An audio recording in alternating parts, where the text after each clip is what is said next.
MPD. Kemudian yang ketiga ada materi singkat dari narasumber. Yang keempat kesimpulan. Dan yang terakhir adalah doa penutup. Selebihnya silakan Bapak Amran untuk memulai. Terima kasih. Semangat Ibu Bapak. Oke, terima kasih Ibu Septiana atas kesempatan yang diberikan. Bapak Ibu, kita memilih kondisinya di malam hari supaya kita agak santai. Sambil ngopi, sambil santai, kemudian kita bisa belajar bersama. Nah, pada kesempatan ini adalah awal di mana kita memulai kegiatan kita. Untuk membuka kegiatan kita, saya serahkan kepada Ibu Eniwati. Iya, terima kasih kepada host, terima kasih kepada Bapak Amran Parde. Assalamualaikum warahmatullahi wabarakatuh. Salam sejahtera bagi kita semua. Shalom, Om Swasti Wastu, Namo Buddhaya, salam kebajikan. Puji dan syukur kita panjatkan kehadirat Tuhan Yang Maha Esa. Atas rahmat dan hidayahnya, kita masih dapat melakukan kegiatan-kegiatan melalui kelas virtual ini. Yang saya hormati, Bapak Ibu narasumber, Pardede MPD, ASN pengajar BIPA di KBRI Lisabon, Anugerah ASN Menpan RB, finalis guru inspiratif, tokoh inspiratif, beliau juga narasumber nasional, instruktur nasional, mentor, dan guru inti. Yang kedua, Bapak narasumber, Bapak Kartino MPD, beliau adalah ASN, guru inovatif, finalis inovasi pembelajaran, guru menulis, kapten literasi. Yang ketiga, Ibu Septiana MPDGR. Beliau adalah guru inspiratif, the winner of National Innovation Learning, finalis of Samratulangi. Yang keempat, Ibu Ida K. MPD. Kemudian yang saya hormati, Bapak Ibu peserta,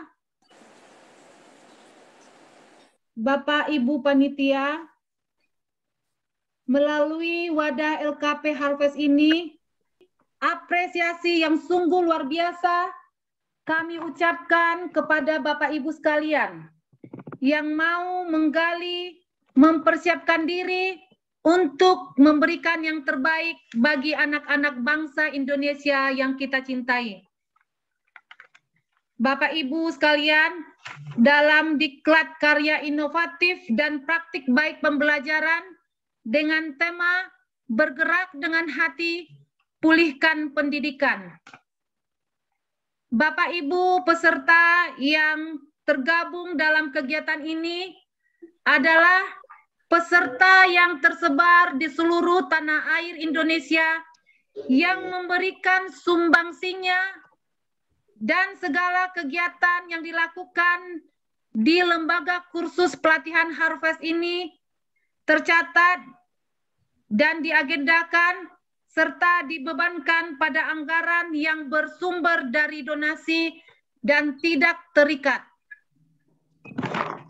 Bapak Ibu sekalian, pada kesempatan ini adalah acara penutupan member Harvest 2021 dan sekaligus pembukaan kegiatan-kegiatan member di Lembaga Kursus Pelatihan Harvest tahun 2022. Harapan kami melalui Lembaga Kursus Pelatihan Harvest, apa yang sudah diperoleh dari kegiatan-kegiatan workshop semoga bermanfaat dan dapat diimplementasikan di satuan unit. Ibu Eniwati MPD selaku Ketua Umum pada hari ini Senin 24 Januari 2022 resmi menutup kegiatan member tahun 2021 Dan pada kesempatan ini juga resmi membuka kegiatan-kegiatan workshop member tahun 2022 di Lembaga Kursus. Assalamualaikum warahmatullahi wabarakatuh. Salam sejahtera bagi kita semua. Salam, Om Swastiastu, Namo Buddhaya, salam kebajikan. Terima kasih. Terima kasih Ibu Eniwati dan Bapak Amran. Next, kegiatan berikutnya adalah materi singkat dari narasumber. Kira-kira siapa dulu nih Pak yang mau berbagi untuk narasumber pertama? Sepertinya Pak Amran ya. Silakan Pak Amran. Izinkan saya untuk menampilkan salindia saya bagaimana praktik atau karya inovatif yang sudah saya lakukan, dan kemudian hal ini sudah saya presentasikan di depan para penilai pada saat Hari Guru kemarin di Hotel Novotel Jakarta. Nah, judul yang saya angkat itu adalah layanan bimbingan dan konseling penguasaan konten dengan menggunakan quantum learning, dan kemudian nama kegiatan ini, nama konten ini saya sebut dengan Jemari Menari untuk mengatasi learning loss. Perkenalkan, ini data saya. Jika Bapak Ibu ingin berteman atau kita bisa bersilaturahmi di media sosial, menambahkan atau berteman ya Bapak Ibu ya. Kemudian perkenalan singkat saya. Selain mengajar, saya juga mempunyai aktivitas lain. Yang pertama, saya juga masih aktif mengajar MIPA di KBRI Lisbon, Portugal. Mudah-mudahan di tahun 2022 ini pemerintah memberikan kepercayaan lagi kepada saya. Kemudian saya juga masih mengikuti tugas dari Kemendikbud sebagai pengajar praktik angkatan keempat. Kemudian saya juga masih kuliah Bapak Ibu, Kementerian Pan-RB memberikan apresiasi berupa kegiatan anugerah ASN dari Menpan-RB. Layanan bimbingan dan konseling penguasaan konten Jemari Menari ini bisa mengatasi learning loss. Nah, pada pemaparan saya akan memaparkan 5 bagian. Yang pertama, bagaimana mendiagnosanya dulu, sehingga saya memilih penguasaan konten Jemari Menari ini. Kemudian bagaimana saya merencanakannya, kemudian pelaksanaannya, kemudian setelah pelaksanaan dilakukan evaluasi, kemudian bagaimana tindak lanjutnya agar karya ini bisa berjalan terus atau bisa dipraktekkan Bapak Ibu. Pertama, kita masuk pada diagnosisnya. Mengapa saya harus saya memilih ini? Yang pertama, saya memilihnya dengan menggunakan asesmen dulu, sehingga pembelajaran ini berdiferensiasi atau berpihak pada anak. Asesmen yang saya gunakan itu adalah asesmen AUM PTSDL. PTSDL ini singkatan dari yang P-nya adalah prasyarat penguasaan materi pembelajaran, kemudian T-nya ini adalah keterampilan belajar, S-nya adalah sarana belajar, D-nya keadaan diri sendiri, kemudian L-nya lingkungan fisik belajar, dan sosio-emosional. Dari hasil need assessment tadi, ini adalah kurva bagaimana keterampilan belajar ini menjadi prioritas utama permasalahan peserta didik berdasarkan AUM tadi, alat ungkap masalah tadi. Nah, menjadi permasalahan kedua adalah keadaan diri sendiri, kemudian keadaan lingkungan fisik dan lingkungan sosio-emosional, kemudian sarana belajar dan prasyarat penguasaan materi. Nah, pada kesempatan ini, karena keterampilan belajar menjadi sebuah permasalahan yang paling besar pada peserta didik, maka saya berusaha untuk mengangkat keterampilan belajar ini. Nah, contoh-contoh butir dari masalah pada keterampilan belajar ini, bahwasanya peserta didik itu tidak membaca bahan pelajaran terlebih dahulu sebelum pembelajaran diberlangsungkan di kelas. Kemudian ada kesulitan untuk bertanya kepada guru. Jadi anak-anak cenderung diam ketika guru bertanya, ada pertanyaan, anak-anak tidak merespon gitu, seperti itu. Kemudian catatan pelajarannya tidak lengkap. Berikutnya ada kesulitan dalam membuat ringkasan dan dari buku pelajaran. Jadi anak-anak mengalami kesulitan untuk mengambil intisari atau meringkas satu materi yang sudah disampaikan guru dalam kelas. Berikutnya, kurangnya waktu belajar. Apakah karena bermain, apakah karena bekerja, tapi di sini kita mendapat kesimpulan bahwasanya anak-anak kurang waktunya untuk belajar. Kemudian tidak membuat pertanyaan secara mandiri. Jadi anak-anak ketika guru menerangkan jarang sekali untuk menyampaikan pertanyaan seperti itu. Kemudian terjadi lagi masalah lambat dalam membaca. Berikutnya, tidak membuat catatan dari pelajaran guru. Ketika guru menerangkan, anak hanya mendengar, tidak membuat catatan-catatan kecil dari hasil ringkasan ketika guru menerangkan. Kemudian tidak pernah membicarakan materi pelajaran dengan teman sekelas. Nah, ketika anak-anak sudah selesai belajar, guru menyampaikan materi, nah pembelajarannya berhenti. Mereka tidak ada keinginan untuk membahas itu, misalnya pada saat mereka keluar main, atau misalnya pada saat bersama dengan temannya. Kemudian tidak berusaha menyiapkan waktu untuk mengikuti ujian atau ulangan. Jadi ketika pihak sekolah mengadakan ujian, anak kebanyakan peserta didik ini tidak meluangkan waktunya, tidak menganggap ujian ini menjadi sebuah prioritas sehingga dia betul-betul untuk menghadapinya. Kemudian anak-anak ini sangat lambat untuk menangkap materi, kemudian tetapi mereka juga cepat bosan, mereka cepat letih ketika fokus pada saat materi tersebut disampaikan. Inilah yang menjadi diagnosa pada permasalahan tersebut. Berikutnya, dari permasalahan-permasalahan tadi, kemudian saya merencanakan bagaimana cara mengatasi permasalahan-permasalahan yang ada pada peserta didik tadi. Kemudian, cara mengatasinya saya memandang bahwasanya anak tersebut perlu diberikan keterampilan dalam belajar. Nah, pada kesempatan ini saya lebih memfokuskan pada keterampilan mereka membaca. Nah, karena saya pahami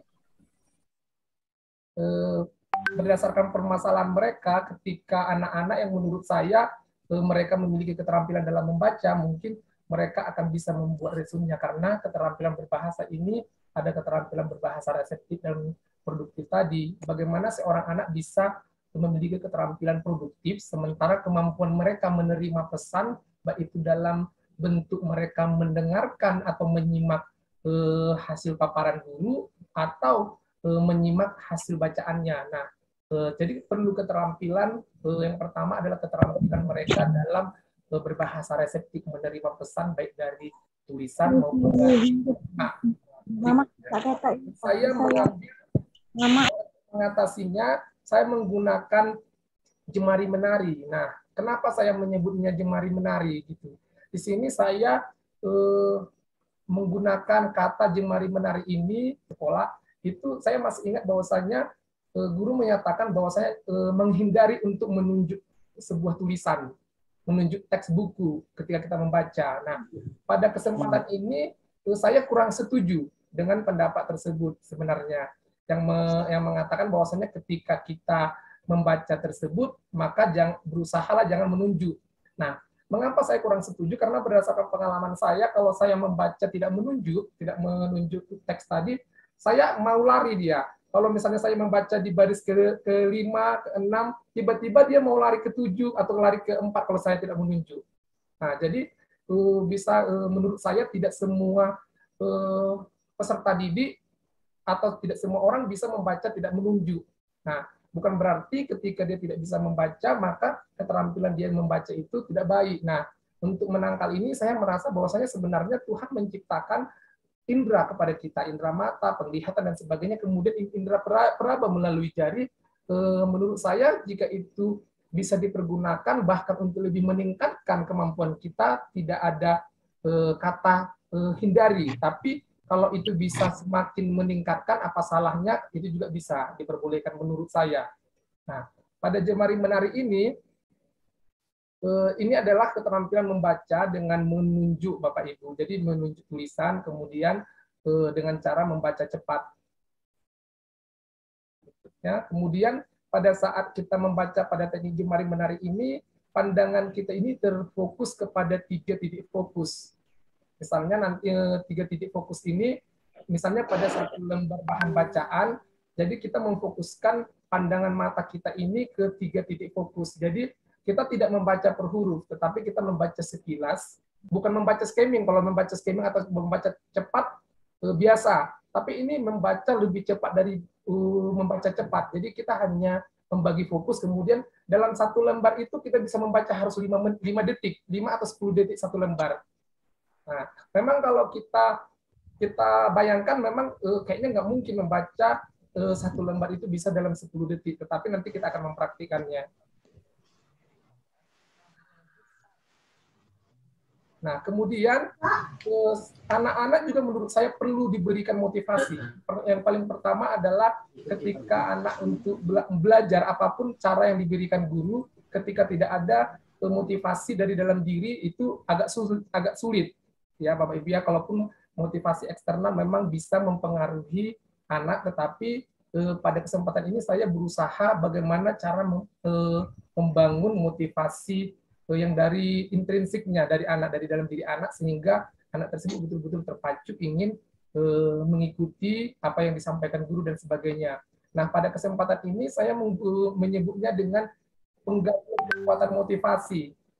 Ya, nah namanya yaitu penggalian kekuatan motivasi Amran. Saya buat dari singkatan nama saya, hanya itu apa manfaatnya bagiku. Nah, penggalian kekuatan motivasi Amran ini yang merupakan singkatan dari apa manfaatnya bagiku, rencanakan aksi, kemudian niatkan ini adalah bagaimana belajar dengan cara menciptakan motivasi dalam diri anak untuk mencapai tujuannya. Jadi, apa tujuan-tujuan pembelajaran kita, pada materi apa, bagaimana hal itu bisa menjadi motivasi itu menjadi timbul dari dalam diri anak, kemudian memahami cara-cara untuk mencapai tujuannya. Nah, banyak anak tahu tujuannya, tetapi dia tidak tahu caranya. Membaca Jemari Menari ini, karena memang kita contoh misalnya satu halaman buku, kita berusaha untuk membacanya 10 detik, karena berarti butuh konsentrasi yang sangat harus fokus ya Bapak Ibu ya. Sementara permasalahannya adalah banyak orang yang tidak fokus, banyak anak-anak yang mudah terpecah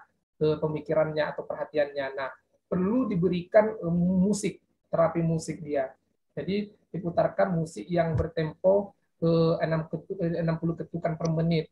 Jenis musiknya ini jenis musik barok, itu ada musik Vivaldi, Bach, Handel, dan Pachelbel ini. Nah, pada jenis-jenis musik ini, mengapa harus jenis musik ini yang harus kita lakukan gitu?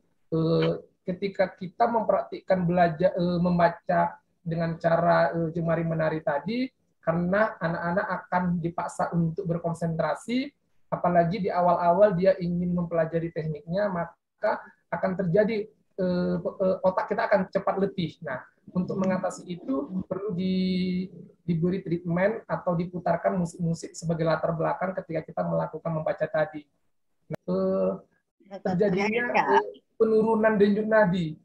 Seperti itu Bapak Ibu, gelombang otak melambat dan sebagainya. Jadi ini membuat anak menjadi rileks.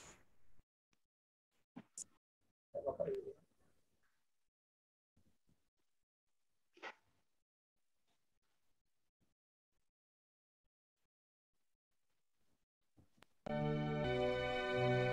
Oke, tadi adalah contoh dari musik yang bertempo 60 ketukan. Nah, kemudian setelah kita selesai memberikan materi, kemudian kita melakukan evaluasi hasil dan evaluasi proses.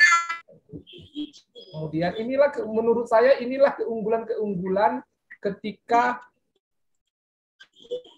kita menggunakan teknik Jemari Menari sebagai untuk meningkatkan kemampuan berbahasa anak, terutama kemampuan berbahasa reseptifnya yang pertama. Dalam waktu singkat, peserta didik bisa membaca buku, satu buku sehingga learning loss bisa teratasi. Kemudian keunggulannya adalah bagaimana meningkatkan literasi peserta didik, karena anak bisa membaca buku itu hanya dalam satu buku itu dalam hitungan menit saja. Kemudian meningkatkan keterampilan berbahasa. Ketika anak bisa membacanya dengan cepat, maka dia akan bisa nanti dilatih untuk membicarakan, mengutarakan apa yang ia baca. Kemudian teknik ini sangat mudah untuk dipraktikkan dan bisa digunakan oleh semua golongan usia, baik itu anak sekolah, orang tua, dan sebagainya. Oke. Nah, tindak lanjutnya adalah menurut saya hal ini, keterampilan teknik jemari menari ini perlu disosialisasikan dan diintegrasikan pada satuan mata pelajaran, kemudian perlu dilatih setiap hari kepada anak untuk meningkatkan kemampuan membacanya.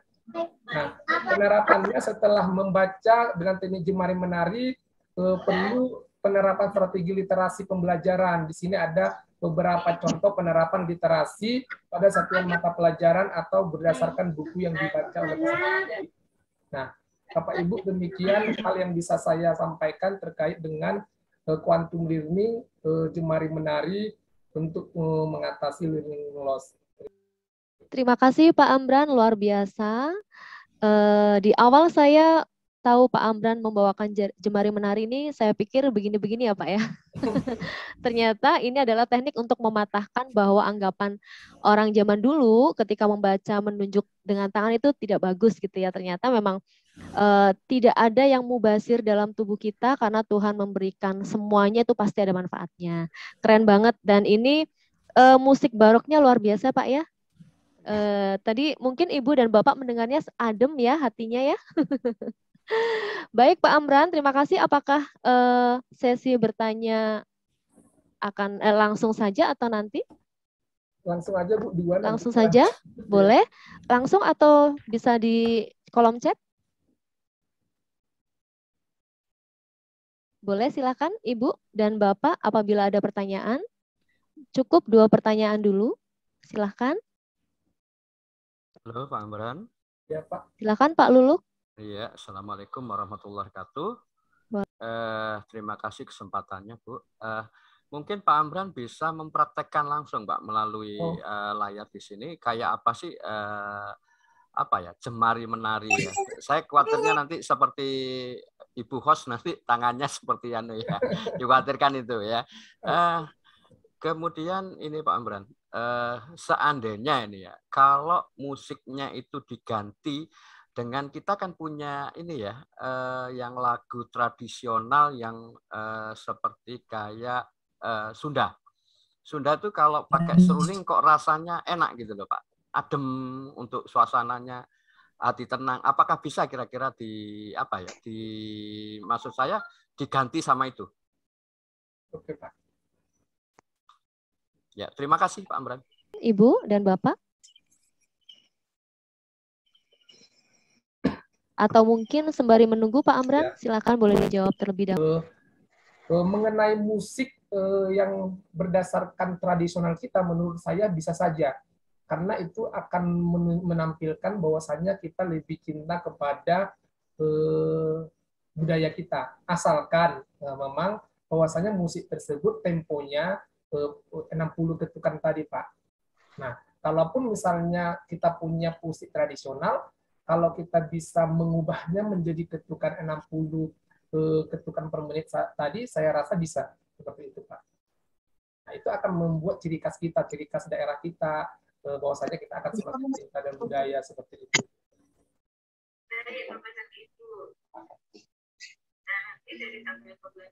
Bagaimana untuk Bapak Lulu? Apakah sudah jelas dari Pak Amran? Untuk saya Pak Amran minta contoh mungkin melalui layar gini ya, apa sih caranya untuk jemari menari itu? Saya nampak ya Bu ya? Gimana Pak? Layar nampak kan yang saya tahu? Iya, sudah tampak. Di sini kan ada Pak latihan penglihatan periferal namanya. Di sini kan ada yang bintang-bintang 3 Pak ya. Ini. Nampak kan Pak kan? Iya. Nah, tadi kan bahwasanya jemari menari ini kita membagi penglihatan menjadi 3 titik fokus. Titik kiri, tengah, dan kanan seperti itu. Nah, kemudian kita bisa menggunakan jari kita untuk menunjuk ke bawah. Bapak, sekarang kita kalau saya harap Bapak Ibu bisa mempraktikkannya. Bisa nggak Bapak Ibu mempraktekkan penglihatan periferal ini? Kalau penglihatan periferal ini berhasil, baru kita bisa menampilkannya ke dalam teks tulisan. Nah, coba saya putar ke bawah, Bapak Ibu berlatih untuk membagi penglihatan menjadi 3 titik fokus tadi. Ya Bapak Ibu ya. Nah, coba. Penglihatannya dipecahkan menjadi 3 bagian. Bisa menunjuk pakai jari. Kita ulangi Bapak Ibu ya, kita sama-sama berlatih. Ya. Berarti garis itu berarti anu ya Pak ya, Garis satu kalimat ya. tulisan, iya. Satu kalimat, satu tulisan ya. Iya, kita bukan kalimat Pak, tapi kan kalau misalnya di dalam buku teks nanti kan dia ada beberapa kalimat gitu ya. Pokoknya kita anggap aja ini satu baris tulisan gitu. Oh gitu ya. Jadi kita membagi penglihatan kita dengan 3 titik fokus tadi. Berarti mata kita harus kita pecah ke kiri, kanan, dan ke tengah. Seperti ini Pak? Ya, iya benar Pak, seperti itu. Coba Bapak praktekkan ke bawah, bisa tidak gitu? Hanya penglihatannya saja dulu Pak, jangan membaca dulu.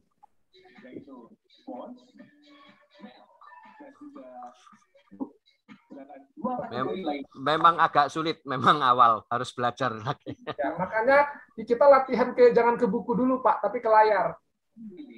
Nah, jadi ini perlu di print, perlu latihan dulu dia bahwasanya kita berhasil dulu untuk memecahkan pandangan kita ke 3 titik fokus ini.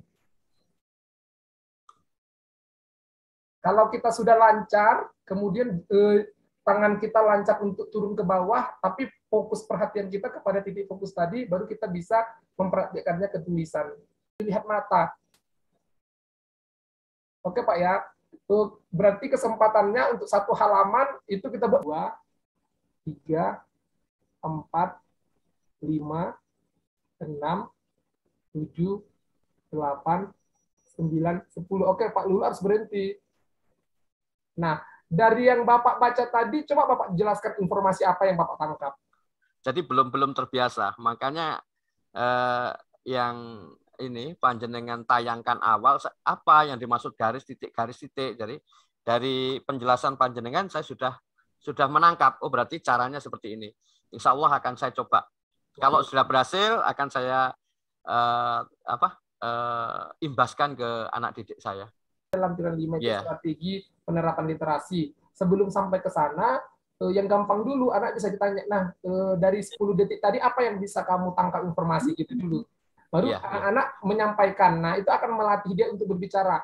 Yang saya dapat tadi adalah tentang ini gitu. Ada anak yang bisa menangkapnya, oh tahu dia intinya tentang pramuka contohnya. Nah, ada anak yang lain dia bisa lebih menceritakan lagi. Nah, kemudian dilatih terus dia Pak. Nah, sampai nanti ketika anak sudah tekniknya sudah paham, kemudian dia sudah memahami, nanti guru tinggal memilih. Nah, dari 1 buku yang kalian baca 1 bab ini, Bapak Ibu kira-kira memilih dari 9 strategi tadi. Nah, tuangkanlah ke dalam kertas ini. Gitu.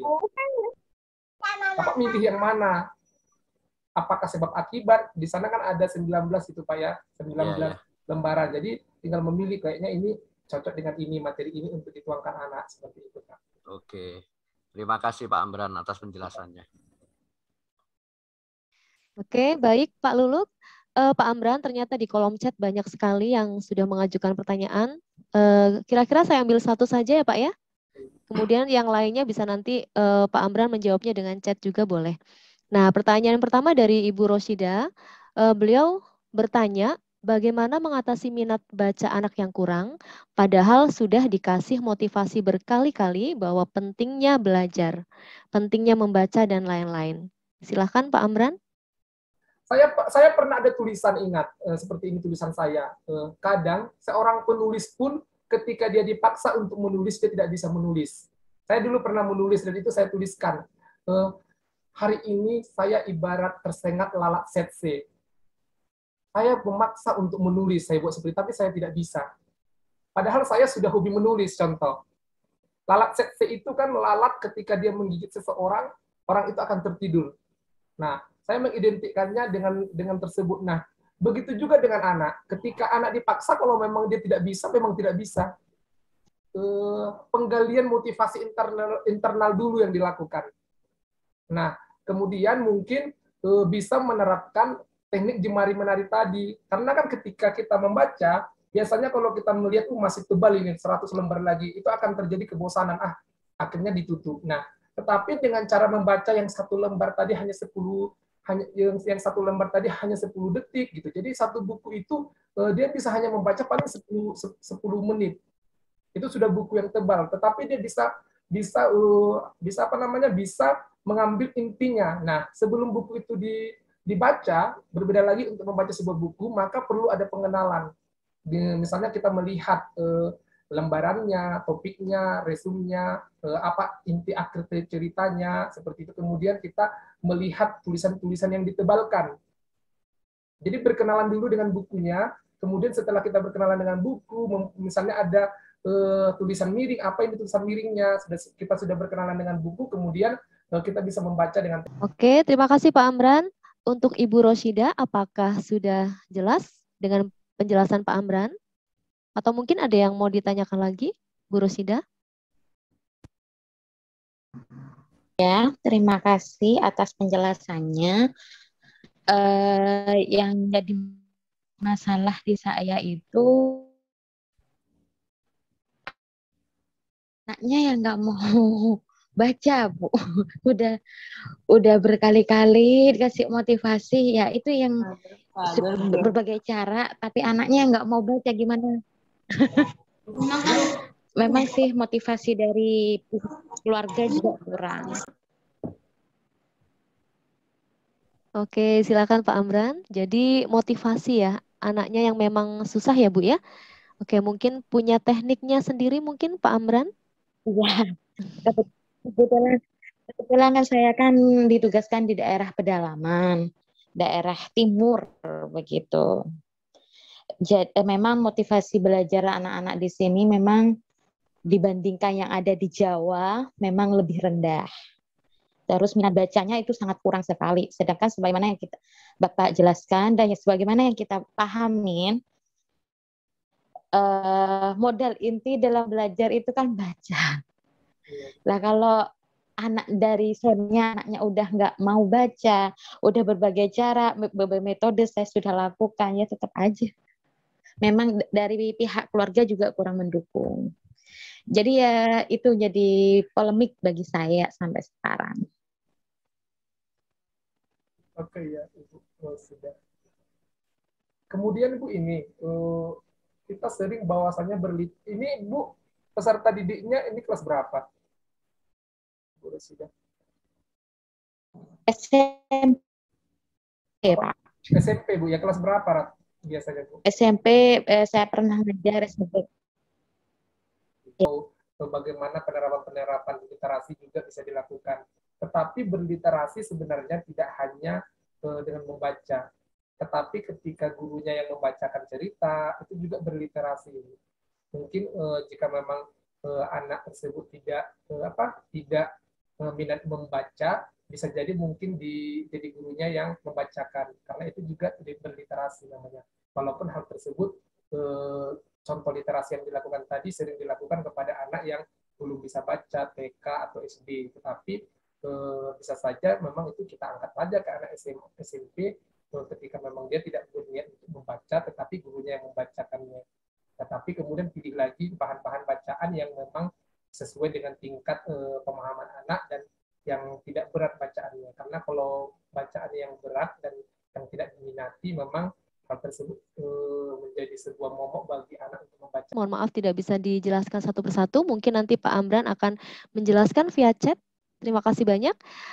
Baik, kami lanjutkan untuk pemateri berikutnya atau narasumber berikutnya, yaitu Bapak Kartino MPD.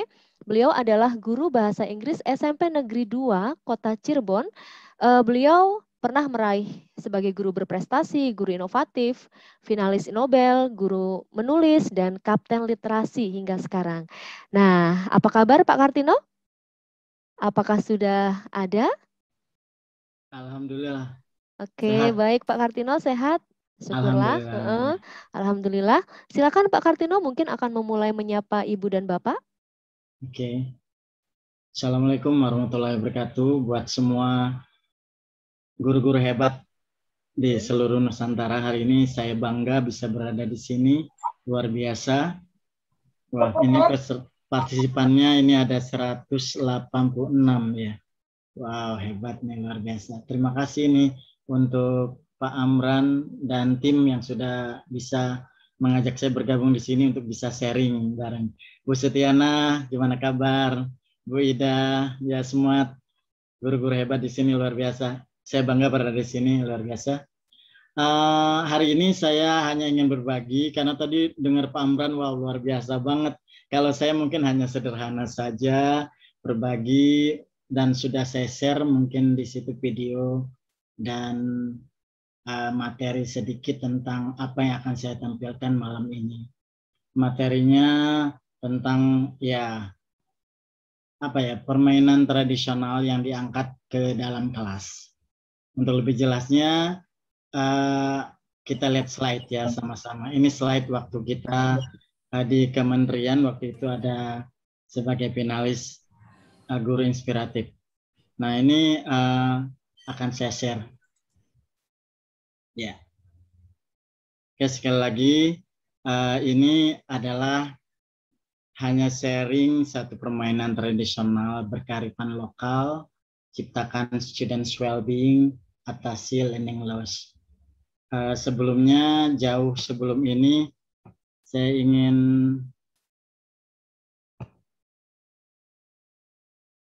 langsung melihat ya.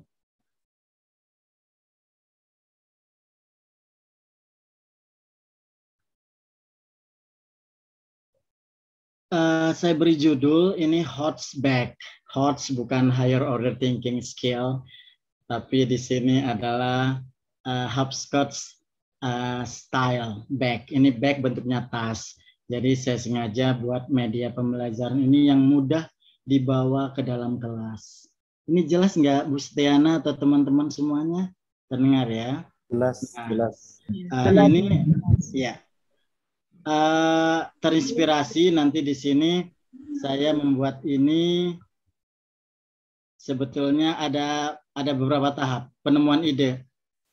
Nah ide ini saya temukan ketika saya sebenarnya jauh tahun 2013 saya sempat belajar sebentar di Adelaide, South Australia. Kebetulan salah satu host family-nya ini mengajak saya berkunjung di salah satu primary school di sana, di Stirling Hill Primary School. Kemudian di sana di lapangannya itu ada engklek gitu atau nama-nama lain lah di setiap daerah mungkin beda-beda ya permainan ini. Kemudian saya kaget gitu, wah di Australia kok ada permainan beginian gitu. Terus bukan hanya di kampung, selama ini mungkin di tanah kita pakai kayu di bentuk atau di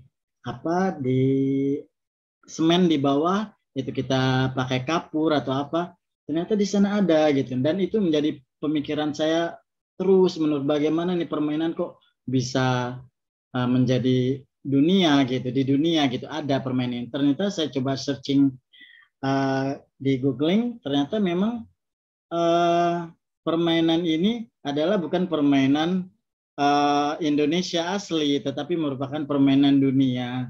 Nah, ada sejarahnya.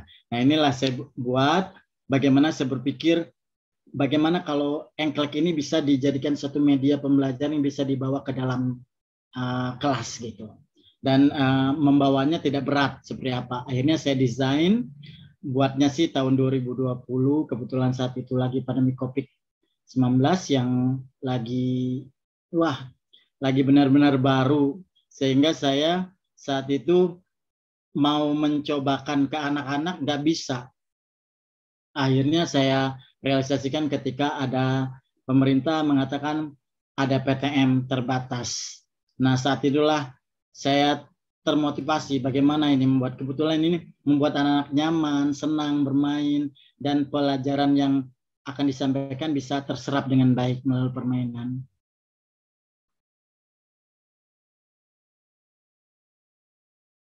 Ya, sejarah singkatnya hopscotch ini atau engklek ya, bahasa Inggrisnya hopscotch. Mungkin di sini karena melompat, terus Scotland ya dari Inggris. Kemudian ini permainan ini ternyata adalah permainan yang merupakan dari tentara. Jadi tentara bermain latihan perang seperti apa, mereka melompat-lompat. Akhirnya dimodifikasi dan jadilah permainan di beberapa daerah di dunia. Kekaisaran Romawi kuno saat itu dan latihan tentara Inggris, penyebut nama yang berbeda dari setiap daerah, ada yang bilangnya Zondak, ada yang Mandak, ada yang Dampu, ada yang Bulan, dan lain-lain sebagainya. Setiap daerah punya nama permainan. Mungkin ibu bapak di tempat daerah masing-masing punya nama tersendiri tentang engklek ini. Nah, proses pembuatannya. Jadi pembuatan horseback ini, tadi saya udah menyebarkan videonya dan bagian prosesnya, terus bilang ada satu pertanyaan atau saran di sini, Pak, bagaimana kalau kain panel ini kan licin sehingga akan berbahaya ketika anak-anak bermain di tehel seperti itu. Memang awalnya saya tidak menggunakan alas gitu. Setelah itu saya bekerja sama dengan penjahit, bagaimana kalau seandainya dilapis dengan kain yang bisa tidak membuat licin gitu permainan atau media ini. Sehingga alhamdulillah media ini sudah diperbaiki dan dilapis dengan kain yang bisa membuat keset di lantai, tidak membuat licin. Ini bahannya terdiri dari kain panel warna-warni, kemudian saya pola, dipotong dan dijahit, ya seperti terlihat pada gambar. Kemudian saya dekorasikan supaya media ini menjadi menarik gitu dengan colorful. Nah di sini kenapa saya menggunakan dekorasi yang berwarna-warni? Ya sesuai dengan diferensiasi saat ini pemerintah menggalakkan adanya setiap siswa itu punya keragaman masing-masing, keunikan masing-masing. Jadi ini simbolis daripada diferensiasi ini. Kemudian tahapan dalam pembelajarannya seperti biasa, seperti RPP ada openingnya, di mana saya seperti biasalah guru-guru lakukan, mengabsen, kemudian juga memberikan sapa salam dan selanjutnya. Kemudian ada proses pengenalan engklek. Ketika saya tanya anak-anak zaman now saat ini permainan engklek, ternyata mereka ada yang tahu dan pernah memainkannya. Saya pikir permainan ini jarang atau udah ditinggalkan oleh mereka. Ternyata mereka memainkannya. Kemudian saya ajak, kebetulan di sekolah saya di aulanya ini saya minta ke kepala sekolah untuk bisa membuatkan permainan engklek ini di lapangan. Saya lihatkan mereka realnya seperti apa engklek, bagaimana proses bermainnya. Saya juga tidak menjelaskan, tapi meminta kepada mereka untuk bisa menjelaskan sepengetahuan mereka seperti apa permainan engklek, supaya terjadi mereka ada dari mereka gitu ya. Jadi dari bottomnya mereka bisa paham tentang permainan ini sebelum saya jelaskan. Kemudian ada di core activities-nya, kita bermain engklek ini di dalam kelas. Saya jelaskan cara permainannya yang agak berbeda. Permainan ini saya berikan bagaimana caranya tidak pure seperti permainan engklek yang realnya, tetapi proses-prosesnya saya jelaskan bagaimana awal melempar. Biasanya memakai batu yang tipis ya, permukaannya datar untuk melempar setiap nomor. Karena setiap nomor ini ada pertanyaan. Jadi ketika mereka sudah bermain, mereka ambil kantong-kantong soal yang sudah ada setiap nomor. Nah, setiap nomor tersebut nomor 1, 2, 3, 4, 5, 6, 7. Kemudian situ saya berikan soal-soal. Dan setelah mereka selesai melangkah atau melompat, mereka mengambil pada kantong sesuai dengan urutannya. Kantong 1 mereka ambil 1, kemudian di sini mereka akan memberikan soal-soal tersebut kepada grupnya. Karena di sini sesuai dengan keterampilan ABA 21 bahwa pembelajaran ini adalah grouping. Jadi do students worksheet, saya juga mengerjakan atau memberikan mereka student worksheet atau LK. Nah, LK ini mereka buat bersama-sama dalam grup. Mereka bisa menggunakan Android jika mereka kesusahan dalam mencari arti dalam bahasa Inggris. Kebetulan saya mengampu bahasa Inggris. Jadi di sini anak-anak pertanyaannya dalam bahasa Inggris kemudian mereka discuss di dalam kelompoknya apa yang dimaksud dengan pertanyaannya, dan mereka juga kadang bertanya kepada saya kontrol setiap grup yang sedang mengerjakan tugas dari soal. Terus permainan berlangsung sampai soal-soal yang ada dalam kantong kebagian semua. Nah, setelah selesai di situ, kemudian ada communicating. Jadi terakhir ada proses mereka menjelaskan apa yang sudah mereka kerjakan dalam kelompok, mereka bacakan. Kemudian ada pertanyaan-pertanyaan yang mereka bisa jawab, atau mereka bisa mendapatkan pertanyaan dari teman-temannya yang ada yang sedang melihat mereka tampil di depan, mengkomunikasikan apa yang sudah mereka kerjakan di kelompok mereka. Dan terakhir ada closing. Tentu saja saya sini meminta kepada anak-anak apakah mereka senang dengan pembelajaran hari ini. Seperti biasa ada feedbacknya, kemudian juga mengingat atau mereview apa yang sudah dipelajari saat itu. That's all. Simple. Kemudian bentuk student worksheet-nya saya buat seperti ini, ada contohnya. Jadi bisa dilihat di sini ada tugas mereka dibuat di lembar kerja yang sudah saya berikan. Di situ ada nama kelompok, mereka bisa membuat nama kelompok masing-masing, berkreasi, kemudian juga mereka menyebutkan member daripada kelompok mereka, kemudian mereka menuliskan rewrite, ya, menulis kembali apa yang dalam pertanyaan, kemudian apa the answer of that questions, apa jawaban daripada pertanyaan yang sudah ada. Jadi kemudian ini ada proses writing, jadi mereka menulis, kemudian jawaban mereka tadi hasil diskusi yang sudah mereka kerjakan. Kemudian juga saya untuk mengecek students well-being mereka, saya juga melemparkan atau memberikan kepada mereka di akhir ada instruments student well-being. Sebetulnya saya sudah bertanya kepada pengawas, kepada teman-teman lain yang bisa ditanya seperti apa sih format instrumennya. Akhirnya saya mendapatkan instrumen ini, saya modifikasi dari pengawas, belum ada katanya student well-being. Akhirnya saya membuat pertanyaan-pertanyaan yang mengajak di situ apakah mereka senang terlibat dalam pembelajaran tersebut, memberikan ada poin 1, 2, 3, 4 di situ, kemudian mereka mencentang sesuai apa yang mereka rasakan terhadap ini. Jadi di situ saya melihat student di sini well-being mereka seperti apa bisa terlihat di situ.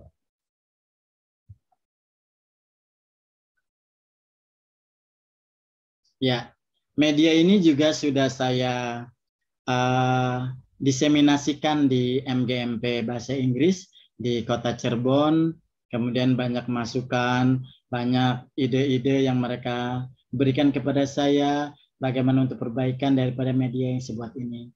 Media ini saya buat sengaja dalam bentuk tas supaya tadi mudah untuk dibawa ke dalam kelas. Oke. Itu saja yang bisa saya share pada malam ini. Thank you. Mudah-mudahan bisa ini ya. Oke.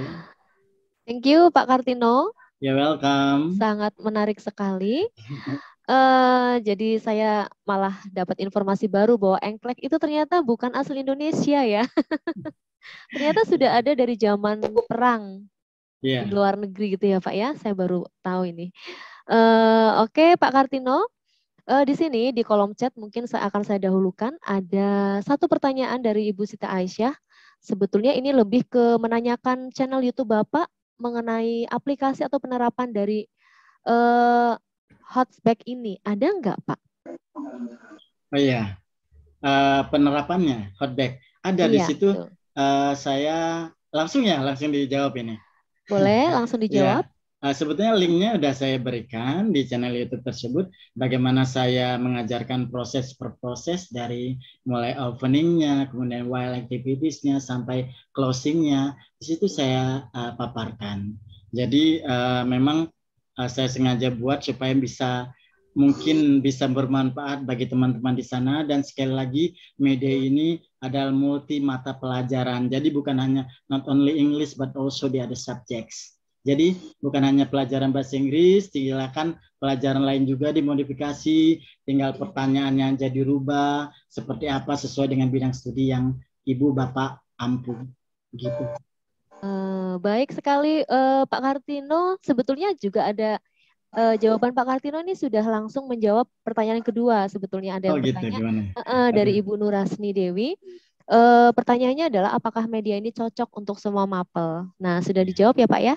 Insya Allah, mudah-mudahan bisa. Tinggal bagaimana meramu guru, bagaimana kita berkreasi terhadap media tadi. Dan pembuatannya gampang sekali, tinggal sebetulnya bisa dibuat pakai bahan apa saja, yang penting anak-anak terlibat di sini. Saya senang kinestetik mereka, motorik mereka bergerak sekali dengan permainan ini. Banyak mereka senang, tertawa, kemudian berganti-gantian seperti itu, senang sekali. Bukan hanya permainan ini membuat mereka nyaman, senang gitu, itu aja. Saya berharap karena di pandemi COVID-19 selama ini learning loss mereka udah mungkin stres atau apa, karena banyak anak-anak yang setelah saya survei ada beberapa teman tanya sana sini, gimana anak di sekolah sana? Wah kadang bengong katanya. Kalau dikasih pertanyaan satu, tiba-tiba mereka tuh diem, nggak ada yang jawab atau apa kalau nggak dipancing. Kan ini proses mungkin udah 2 tahunan ini mereka berada di rumah dan membuat pembelajaran mereka menjadi seperti apa gitu. Dan mudah-mudahan media ini bisa menjadi salah satu alternatif membuat mereka menjadi termotivasi, learning loss-nya juga jadi bisa teratasi, kemudian ada student well-being yang mereka kebahagiaan. Itu kan inti daripada seorang guru adalah membuat anak bahagia ketika pembelajaran yang kita berikan itu membuat mereka nyaman dan senang. Itu dari saya. Baik, betul Pak Kartino. Dan ini ada penanya yang langsung, ada Pak Suleman. Pak Suleman yang sudah mengangkat tangannya dari tadi. Silakan Pak Suleman. Terima kasih Pak Suleman. Ya, Pak. Terima kasih. Assalamualaikum warahmatullahi wabarakatuh. Waalaikumsalam warahmatullahi wabarakatuh. Ya. Terima kasih atas penjelasan dari Pak Kartino tadi. Saya berpikir begini, untuk kegiatan pembelajaran ini, kalau kita menggunakan media seperti ini, saya gini ya, kalau itu kan digunakan di anak SMP, apalagi kalau di anak SMA gitu kan. Kalau saya kebetulan pengajar matematika, saya lagi mikir, seandainya saya mau ikut atau saya adopsi ini hasil praktik pembelajarannya Pak Kartino, saya mau coba terang apa waktu yang digunakan itu lebih atau bagaimana kira-kira untuk pengaturan durasi waktu di pembelajaran begitu, apa cukup untuk 1 kali pertemuan untuk sampai keseluruhan siswa atau ya untuk melaksanakan kegiatan pembelajaran ini dengan menggunakan media yang Bapak lakukan. Barangkali itu pemikiran saya, Pak. Barangkali bisa dijelaskan. Oke, siap Bapak. Terima kasih. Boleh langsung ya Bu Setiana saya jawab? Oke, siap. Jadi betul Pak, mungkin permainan ini cocoknya buat anak SD dan SMP, tetapi tidak menutup kemungkinan untuk anak SMA. Terutama anak SMA yang masih kelas 10 atau 11, ini bisa kita terapkan. Apalagi matematika. Matematika ini bisa saja soal-soal itu tadi kita variatifkan, terutama untuk yang sekarang literasi numerasi. Di situ juga saya soal-soalnya adalah literasi numerasi, di mana kebetulan saya sedang membahas tentang numbering. Jadi nomor di situ, ada matematik juga di situ. Misalnya 4 plus 5 is apa gitu. Yang sederhana-sederhana saja. Kebetulan anak-anak masih belajar tentang numbers. Kemudian saya juga if, for example, in English, if your mother give you 10,000 rupiah, and then your your uncle give you 15,000 rupiah, and then you buy a bowl of meatballs, 10,000 rupiah. Terus kita tanyakan berapa sisa uang dari mereka itu kan salah satu literasi numerasi ya di situ. Nah, saya masukkan unsur-unsur seperti itu pertanyaan sehingga mereka ada critical thinking-nya, dan ini bisa insya Allah kalau memang dikemas dengan baik, dan ini mereka mungkin kangen dengan permainan tradisional, dan masalah itu bisa diatasi satu. Kemudian masalah waktu itu depends on us, tergantung kitanya juga. Bagaimana kita membatasi ketika kita ada untuk grouping, mungkin di awal kita ada menggunakan number head togethers, mereka kita hitung 1, 2, 3, 1, 2, 3 atau 1, 2, 3, 4, 5 dan terjadilah kelompok. Kemudian setelah itu kita bagi mereka LK. Kemudian sebelum LK itu kita jelaskan aturan permainannya, satu peserta atau nggak banyak-banyak soal, satu grup itu mungkin harus menjawab 5 soal. Nah, maka di situ kita atur seperti itu, permainan main shoot ya kalau di ini siapa, atau main batu sama kertas atau gimana, itu permainan itu, sehingga mungkin nostalgia anak-anak SMA kan, wah gue dulu pernah main ini gitu. Nah, seperti itu. Dan ini bisa digunakan. Artinya sedang gangguan koneksi, Pak Sulaiman? Kayaknya juga pekerjaannya hilang ya. Gini, Bu Setiana, saya mau berbagi sedikit sama teman-teman ya, Pak Amran. Baik, silakan Pak. Gini, kebetulan kan kemarin itu di tahun 2021 di sekolah di daerahnya saya dimintakan kita untuk guru-guru berpartisipasi dalam hal untuk penggunaan media pembelajaran. Di tatap muka pertama kemarin. Terus saya membuat merancang satu media pembelajaran. Bagaimana caranya bisa memotivasi siswa yang kemarin sudah tidur sejak corona awal. Tapi saya kayaknya ada sedikit kendala di masalah pengaturan waktu untuk disesuaikan dengan capaian atau indikator tujuan pembelajaran saya. Barangkali dari teman-teman ini kalau ada di grup kita ini yang ingin mencoba melanjutkan, saya punya satu permainan yakni membidik. Barangkali teman-teman bisa mengembangkan ide saya ini. Kalau biasanya kita membidik di lomba membidik atau menembak, ada angka-angka yang sudah tersedia di sana. Nah, saya punya media kemarin, kita membidik ada angka 75, 80, 85, 90, 95, sampai 100. Itu sasaran bidikan dari anak-anak, terserah mau bagi kelompok atau per individu. Akan tetapi kita sudah menyediakan beberapa item soal yang tingkat kesulitan dan kemudahannya sudah kita modifikasi.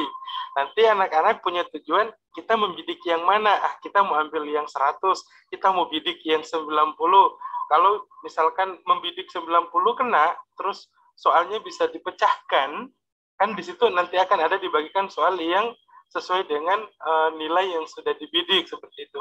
Cuma perkaranya saya di waktu, makanya saya kemarin itu sempat kalah lah, seperti itu. Nah, kalau misalkan ada ide baru dari teman-teman, barangkali teman-teman bisa mengembangkan ide saya. Cuma saya kemarin agak down karena nggak bisa, saya barangkali siswa saya yang agak lambat untuk memecahkan soal-soal matematika, seperti itu. Itu saja pemikiran saya yang kemarin saya sempat down. Tapi kayaknya 2022 ini saya mau kembangkan lagi. Saya mau coba lagi kira-kira ada trik lain. Oke, terima kasih, sekedar berbagi dari saya. Assalamualaikum warahmatullahi wabarakatuh. Waalaikumsalam warahmatullahi wabarakatuh.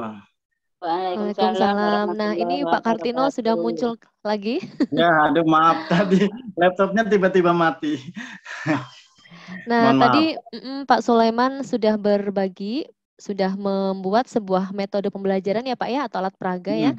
Namun sudah diterapkan kepada anak-anak, hanya yang diresahkan oleh Pak Sulaiman ini adalah bagaimana caranya supaya cukup waktunya atau efektif dengan waktu yang terbatas ya Pak ya, di masa PTM seperti itu. Ada kiat-kiatnya atau ada masukan dari Pak Kartino atau teman-teman yang lain, begitu Pak? Ya, iya betul Ibu. Apa yang disampaikan oleh Pak Sulaiman, walaupun tadi saya terputus mendengarkannya, tapi di akhir saya sempat, berarti tadi udah disimpulkan oleh Bu Setiana bahwa bagaimana how to manage the time ya dengan limited tadi ya, dengan batasan yang di PTM ini. Tapi sekarang udah 100% kan Bu Setiani? Biasanya di sana udah 100%. Kalau di tempat saya belum, Pak. Oh, belum. Dan berkurang lagi 40 menit. Oh gitu, waduh luar biasa. Dari 60 ke 40. Iya.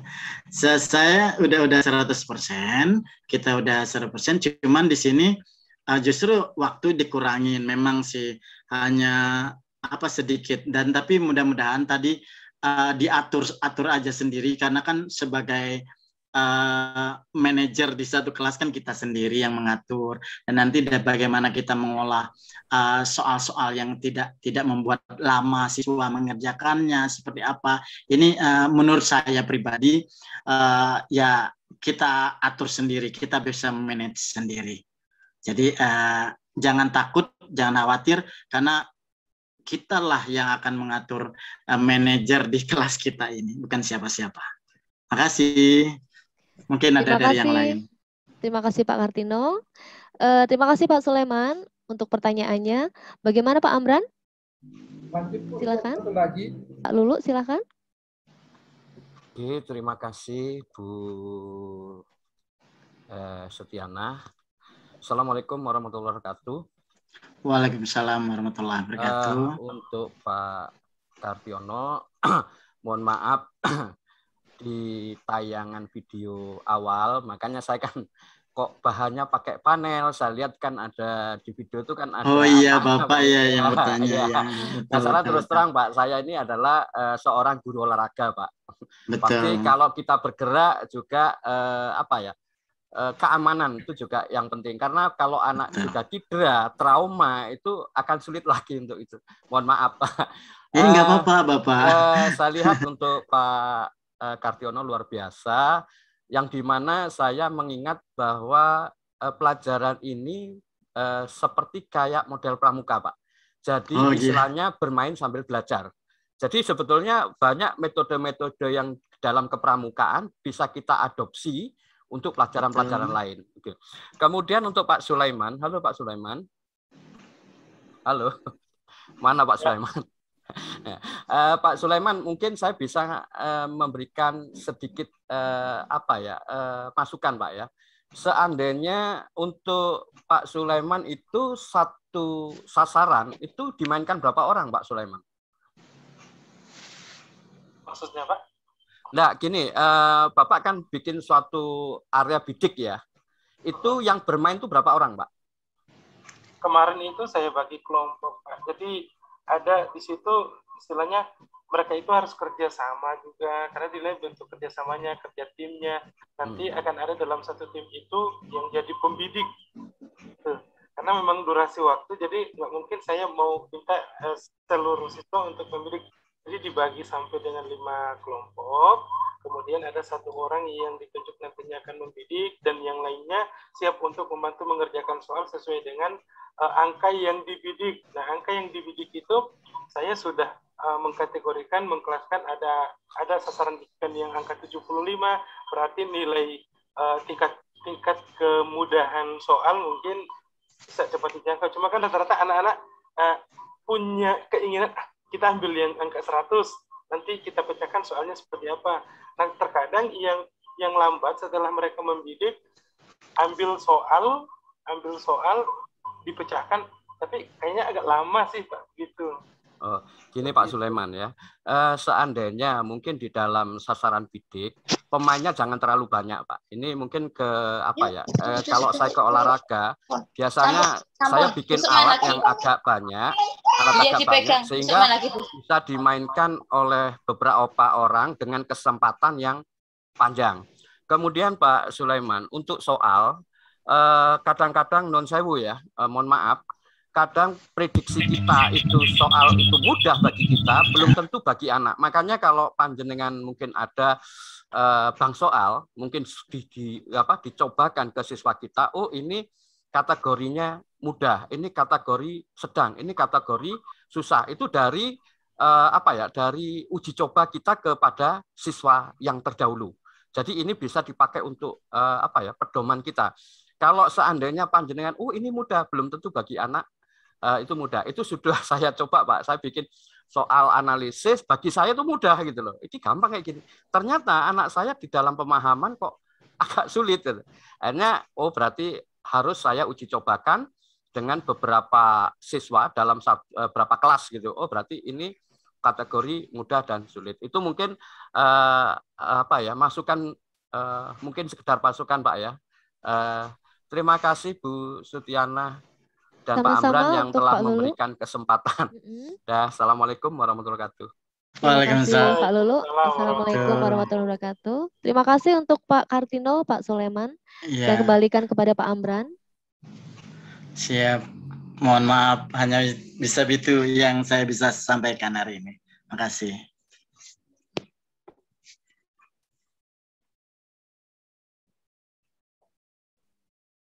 Pak Amran masih di...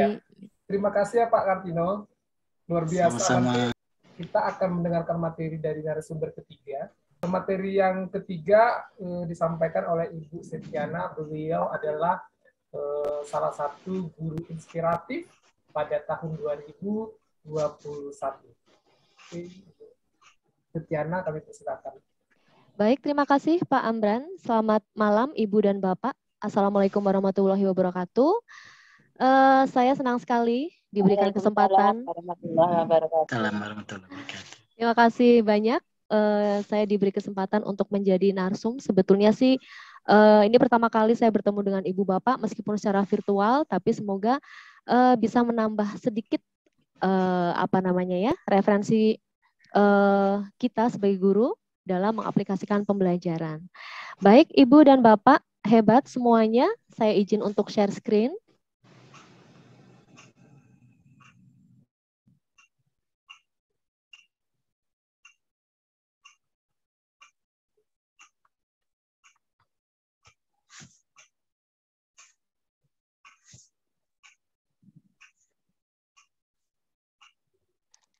Mohon maaf. Nah, perkenalkan terlebih dahulu, nama saya sangat singkat, padat, dan jelas, Ibu dan Bapak. Nama saya Setiana, dan kalau di Google Classroom, nama saya Nana Gregorius. Gregorius ini adalah nama suami saya, dan panggilan saya sebetulnya Nana kalau di sekolah. Saya sebagai guru matematika di SMP Dharma Bangsa, salah satu sekolah swasta yang ada di Bandar Lampung, dan ini adalah medsos saya, ada IG, FB, YouTube, email. Apabila ingin follow, nanti akan saya follow back kembali. Baik. Nah, kemarin bersyukur sekali saya mendapat kesempatan untuk menjadi The Best Inspiring Teacher 2021 from the Ministry of Education, Culture Research, and Technology, dan bersama teman-teman saya yang hadir di sini, dan mungkin untuk pertemuan atau meeting berikutnya juga masih bersama The Best Inspiring Teacher. Nah, kemudian saya akan menampilkan terlebih dahulu apa yang pernah disampaikan oleh Bapak Nadiem, bahwa teknologi adalah tools, hanya alat, bukan segalanya. Kualitas pembelajaran dalam kelas, interaksi antara guru dan murid adalah esensinya. Nah, based on ini dari Pak Nadiem, maka saya membuat sesuatu yang baru, inovasi pembelajaran, dikembangkan dari model pembelajaran yang sudah ada menjadi model pembelajaran yang baru, kemudian saya aplikasikan, saya sesuaikan dengan kondisi pada saat ini, yaitu PTM dengan waktu yang terbatas. Nah, sebelum saya melanjutkan, apa sih praktik baik saya pada saat saya mengikuti apresiasi? Nah, di sini sudah terlihat ya, Ibu dan Bapak, judulnya adalah SITTM, Solusi Belajar Efektif. Gitu. Sebelum saya berlanjut, saya akan mengajak Ibu dan Bapak untuk meninjau atau melihat hasil pekerjaan Bapak dan Ibu yang kemarin ya, via Desmos. Nah, kemarin saya membagikan ini. Baik, di sini sudah ada 14 siswa yang sudah mengerjakan. Coba kita lihat dulu ya, Ibu dan Bapak. Semoga koneksinya mendukung. Baik. Nah, ternyata sudah ada 14 siswa, Ibu dan Bapak di sini menjadi siswa saya ya. Tanda yang bulat-bulat ini artinya Ibu dan Bapak sudah mengerjakan, dan ada tanda yang hijau ini artinya sudah saya koreksi, tetapi mohon maaf belum semua ya. Saya hanya ingin mengecek pertama kali siswa saya yang langsung muncul begitu saya upload, yaitu Ibu Munif ya, kemudian Pak Akmal dan Pak Sugianto pada hari pertama. Nah, saya cek dulu di sini. Nah, di sini Ibu dan Bapak sudah menjawab ya, menjawab pertanyaan. Dan ini jawabannya. Menurut Ibu Bapak, apa dampak negatif yang akan ditimbulkan apabila PJJ terus dilakukan? Dan jawabannya rata-rata hampir sama. Ibu Munif ada jawaban siswa kurang aktif belajar, kurang memahami materi tanpa bimbingan guru. Kemudian Pak Akmal tidak memiliki ikatan batin dengan guru, mungkin psikologisnya ya Pak ya, atau psikososialnya. Kemudian Pak Sugianto, anak-anak terkait literasi dan numerasinya semakin menurun. Dan sebetulnya ketika saya baca, secara garis besar sama jawaban Ibu dan Bapak, mirip-mirip ya. Kemudian pertanyaan kedua, apa yang Ibu Bapak ketahui tentang learning loss? Nah, di sini juga semuanya jawabannya oke, sama ya intinya. Berarti Ibu dan Bapak sudah memahami dampak dari PJJ ya. Kemudian di sini, apakah Ibu dan Bapak rutin melakukan diagnosis awal? Nah, di sini ada yang jawabannya iya, sekedar beberapa menit, tidak apa-apa, yang penting melakukan ya secara rutin. Nah, di sini sudah ada semua jawabannya. Kemudian yang keempat, apakah yang ada di dalam pikiran Ibu Bapak ketika mendengar kata numerasi?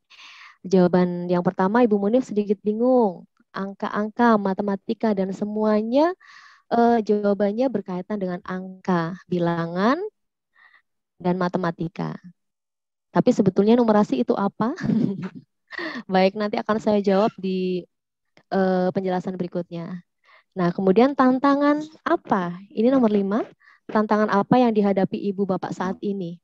Dan bagaimana Ibu Bapak menjawab tantangan tersebut? Nah, ini banyak sekali tantangan dan solusi yang Ibu Bapak hadapi ya. Baik, terima kasih Ibu dan Bapak untuk partisipasinya menjawab pertanyaan dari saya. Dan sebetulnya ini adalah latar belakang atau permasalahan ini sama dengan apa yang saya alami selama PTM. Begitu. Dan ini yang menjadi saya, yang melatar belakangi saya untuk membuat sebuah praktik baik berupa si TTM, solusi belajar efektif. Si TTM ini bukan si teman tapi mesra ya Ibu Bapak ya. Hanya gaya selingkung saja supaya mudah diingat ya. Baik. Nah, saya langsung saja karena latar belakangnya sama dengan apa yang saya tanyakan. Jadi saya akan langsung ke si TTM. Apa itu si TTM? Si TTM ini akronim dari literasi teknologi terkait masalah. Dari kalimatnya saja sudah jelas ya bahwa model pembelajaran ini dikreasikan atau dikembangkan dari problem based learning berbasis teknologi. Nah, mungkin Ibu dan Bapak pernah membaca ya artikel atau jurnal yang berkaitan dengan problem based learning berbasis teknologi. Ini mirip dan saya menggunakan konsep Merdeka Belajar. Nah, di sini saya lebih ke literasi teknologi. Artinya semua sintaksnya dari sintaks 1 sampai sintaks 5 saya menerapkan literasi teknologi. Dari literasi teknologi yang sangat simpel, sederhana sampai yang mungkin buat untuk anak-anak SMP itu sedikit rumit ya, tetapi dalam kerumitannya ini mereka menemukan hal-hal yang baru. Mereka jadi pintar membuat visualisasi atau membuat animasi dari masalah yang saya ajukan. Gitu. Nah, dengan kata lain bahwa pembelajaran berbasis masalah si TTM ini merupakan pembelajaran berbasis masalah rasa literasi teknologi. Karena di sini memang menekankan pembelajaran literasi dengan memanfaatkan penggunaan teknologi yang dikaitkan dengan masalah relevan. Nah, berkaitan dengan masalah yang relevan di sini karena si TTM ini adalah model pembelajaran yang saya terapkan pada masa PTM, maka masalah yang saya ambil itu tidak jauh-jauh dari sekolah. Jadi misalnya ada pohon, kemudian bagaimana dari satu pohon itu anak-anak ini banyak mendapatkan informasi, mendapatkan pengetahuan. Nah tentunya ini tidak pure matematika, pastinya ada integrasi dengan mata pelajaran lain gitu. Kemudian bahkan ada ya dari satu daun, ada dari lift, berapa muatan lift ini ketika ada 7 orang, kecepatannya berapa, apakah akan berpengaruh, dan ini berhubungan dengan fisika. Nah, itu masalah-masalah yang sederhana yang langsung disentuh oleh anak-anak.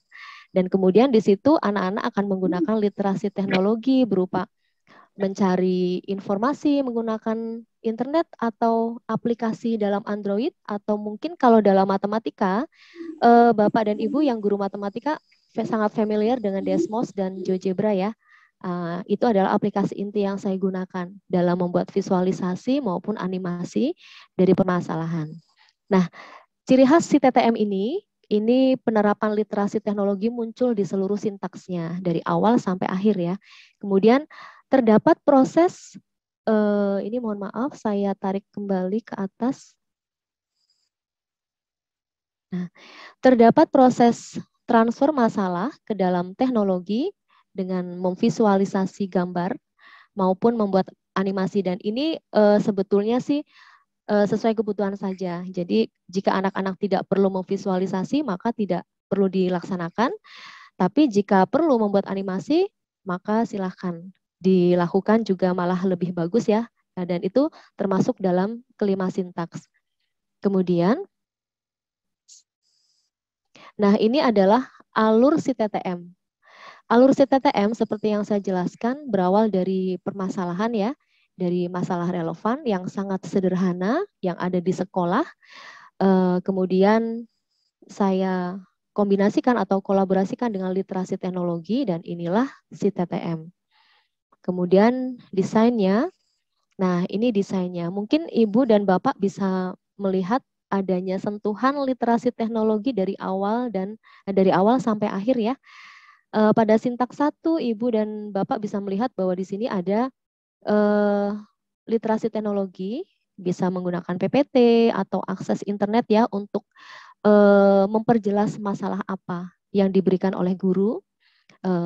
Kemudian untuk menjelaskan apa tujuannya, kemudian langkah-langkah kegiatannya seperti apa. Kemudian sintaks kedua di sini penerapan literasi teknologinya, guru memastikan bahwa aplikasi yang akan digunakan itu mudah diakses oleh anak, kemudian anak-anak dapat mengoperasikan, dan tentunya kalau saya memilih kalau ada yang bisa dioperasikan offline maka gunakan offline, kalau ada yang gratis gunakan yang gratis, seperti itu. Jadi tidak membebani anak-anak. Kemudian untuk sintaks ketiga, di sini literasi teknologi ada di bagaimana anak-anak menggali masalah, kemudian mengumpulkan informasi dari internet, kemudian dari aplikasi-aplikasi yang digunakan dalam Android yang kemudian nanti ditransfer informasi tersebut ke dalam informasi yang dapat diperoleh dari internet ya, untuk memperjelas bahwa apakah betul misalnya jenis pohon ini spesies dari ini. Nah, mereka saling berkaitan antara aplikasi di Android dengan internet. Kemudian sintaks keempat ini ada mengembangkan dan menyajikan hasil karya. Nah, dari ciri khas TTM yang dimana anak-anak ini ada yang membuat visualisasi dan animasi. Nah, ini letaknya ada di sintaks keempat. Gitu. Jadi mungkin Ibu dan Bapak sudah membaca materi yang sudah saya share di Google Classroom. Di situ sudah ada 3 yang saya tuliskan, yang sudah saya terapkan ya. Di situ ada anak-anak membuat animasi lemparan bola yang tepat masuk ring, kemudian ada yang membuat tangga sekolah ya, untuk menentukan aman atau tidaknya tangga tersebut. Nah, di sini mereka pada tahap sintaks keempat. Kemudian untuk sintaks kelima di sini anak-anak bagaimana menyajikan atau menyelesaikan masalah, kemudian mengevaluasi, dan di sini juga menggunakan aplikasi atau platform Di sini anak-anak akan melakukan presentasi. Seperti itu. Kemudian berikutnya, nah, sebelum saya menunjukkan beberapa penerapan yang sudah saya terapkan dalam masa PTM, kira-kira mungkin Ibu dan Bapak bisa menuliskan atau mengetikkan sesuatu di kolom chat ya. Apa yang bisa kita dapatkan dari gambar ini, Bu? Silakan, nanti saya akan baca ya di kolom chat.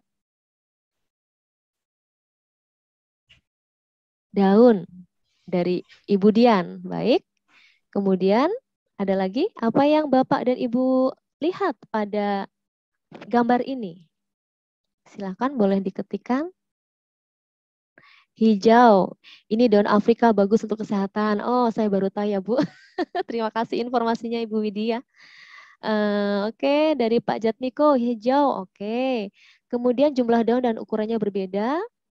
Pak Sugito tanaman, mengukur tinggi tanaman dari Ibu Ruri, kemudian dari Ibu Rosmawati, batang. Baik. Kemudian Ibu Nurasmi, batang berduri. Ya, ada durinya. Daun muda terkena hama penyakit. Kemudian suburnya tidak sama. Baik. Oh ya, Ibu dan Bapak, ini jenis tanaman yang berbeda ya, yang ada di rumah saya. Yang berbeda. Kemudian variasi jenis daun. Baik. Kemudian 2 hijau dan batangnya yang berbeda. Keduanya hijau mungkin ya maksudnya. Terima kasih Ibu Ainun. Kemudian Pak Bayu, mudah. Gimana Pak maksudnya? Kemudian Ibu Siti, perkembangan berbeda tentang bagian dua dalam tumbuhan. Daun yang hijau, pohon, stek, pohon dengan batang daun bersat hijau. Oke Pak Bayu, no problem ya Pak. Ibu Sri, tingginya tidak sama. Baik, banyak sekali. Terima kasih responnya. Nah, sebetulnya saya akan menunjukkan bahwa dari satu tanaman yang berbeda, ini berbeda ya Ibu Bapak, saya tidak tahu namanya apa, saya lupa, tapi saya bisa mengetahui nama, jenis, dan spesies tumbuhan ini dengan menggunakan aplikasi di Android. Nah, ini bisa diterapkan oleh Ibu dan Bapak untuk anak-anak ya, namanya Planet. Nah, ada juga satu lagi, saya lupa namanya Leaf apa begitu ya, nanti kalau saya ingat saya chat ya Bu ya. Nah, selain mereka mengetahui spesies itu dalam secara biologinya, mereka akan menemukan letak daunnya. Nah, kalau Ibu Bapak perhatikan, kalau dalam matematika, kita bisa melihat letak daun dari tanaman ini dan ini. Kalau kita lihat sepintas berbeda, dilihat dari jaraknya, jarak letak daunnya, dan ini juga berbeda ya, ini lebih rapat. Nah, di sini sebetulnya ada konsep matematika yang bisa kita gali dan kita gali terus. Dari letak tata daunnya, kemudian dari tulang-tulang daunnya yang di sini ya. Nah, kita juga bisa melihat, kita bisa mengaplikasikan atau mengintegrasikan ke dalam matematika. Nah, sebetulnya konsep apa Bu dan Bapak yang diketahui dari pohon ini? Konsep apa yang kita pakai? Ada yang bisa menjawab? Boleh di chat. Kira-kira apa ya?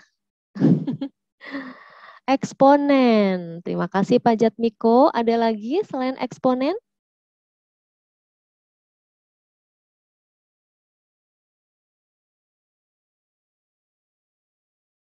Eksplorasi. Baik. Pak Mas Handsome ya namanya ya. Kemudian ada lagi Ibu Bapak? Pengamatan. Baik, pengamatan. Nah, pengamatan ini bisa dikaitkan dengan biologi juga bisa atau bahasa Indonesia ya. Di teks prosedur bagaimana cara menyelesaikan ini. Jadi nanti ada teksnya seperti apa prosedurnya gitu ya. Bisa juga ini untuk bahasa Indonesia. Baik, nah ini ada penerapan tentang konsep barisan bilangan. Nah kemudian ada sudut ya, relasi sudut juga ada.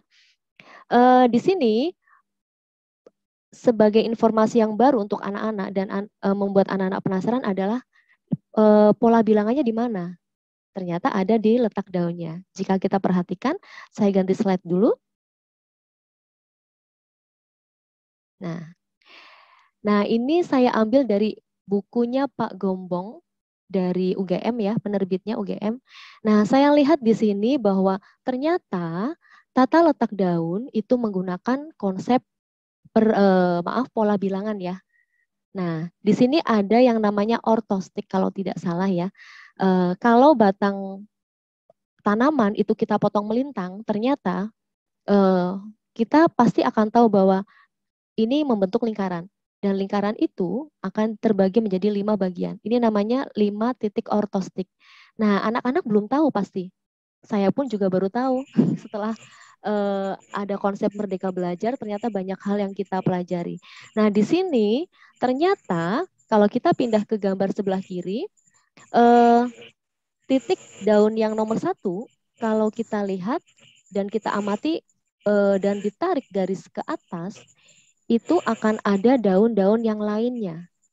Dan mungkin tidak terlihat jelas ya. Ini nomor 1, Ibu dan Bapak ya, daun nomor 1, kemudian ini daun nomor 6, kemudian ini daun nomor 11, kemudian daun nomor 12. Nah, yang lain juga demikian.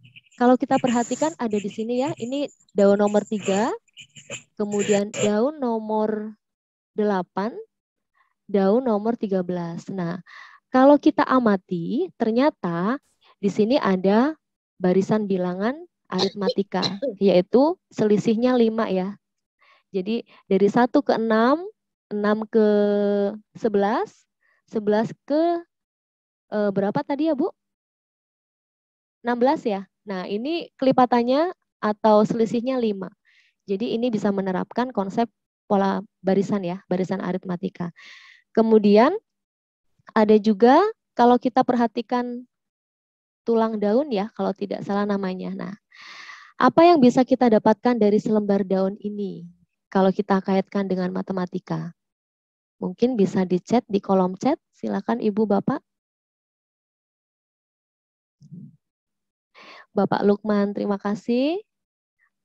Ternyata sekecil apapun yang ada di sekitar kita, memang kalau kita telusuri, kita amati, pasti ada ilmunya. Ada matematika terutama, luar biasa. Silakan Ibu Bapak, kira-kira dari daun ini kita bisa belajar tentang apa ya?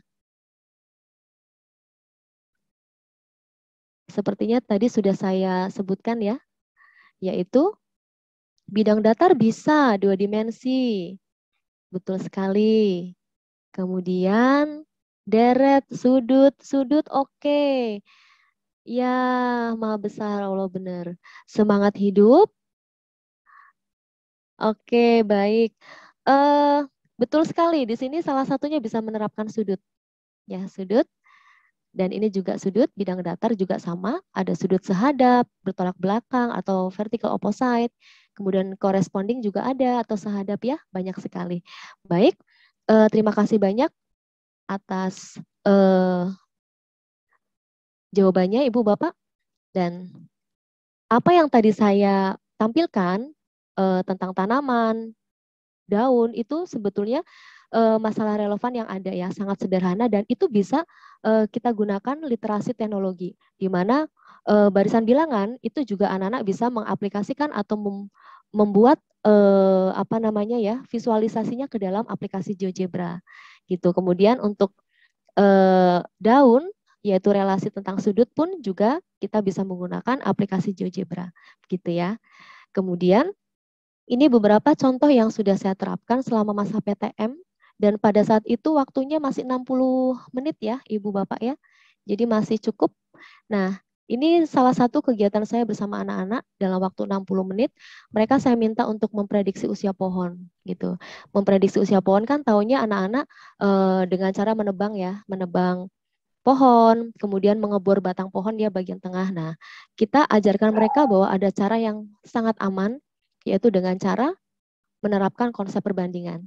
Di sini ada materi pendukungnya, yaitu lingkaran sebagai pre-knowledge-nya, kemudian integrasi mapelnya adalah IPA.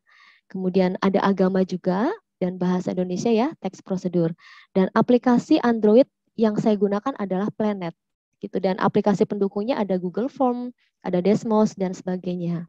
Kemudian nanti ini PPT saya share di GC, Ibu Bapak bisa melihat skemanya penerapan SITTM pada topik memprediksi usia pohon. Kemudian, nah yang kedua, saya mengajak anak-anak untuk menentukan tingkat keamanan tangga di sekolah. Silakan ajak anak-anak untuk bersentuhan langsung dengan apa yang benda-benda apa yang sering dilewati anak, sering dipegang anak, atau sering disentuh oleh anak. Kenalkan pada mereka bahwa disitulah banyak sekali ilmu matematika, kemudian ilmu-ilmu yang lain, bahkan bidang lain seperti arsitek, art design, itu bisa kita ambil. Nah, contohnya ini, mereka setelah mengukur secara manual, mereka saya bawa untuk memvisualisasikan ke dalam gambar menggunakan GeoGebra. Setelah itu, di pelajaran selanjutnya berbeda KD, mereka saya minta untuk mendesain. Jadi mereka setelah kompetensi mereka tercapai, yaitu menentukan tingkat keamanan tangga, di hari berikutnya saya tambahkan. Jadi mereka mengimprove sendiri bagaimana cara mereka mendesain tangga dengan kreativitas mereka yang aman dan bisa estetik gitu. Nah, salah satu hasilnya ini skemanya ya Ibu Bapak.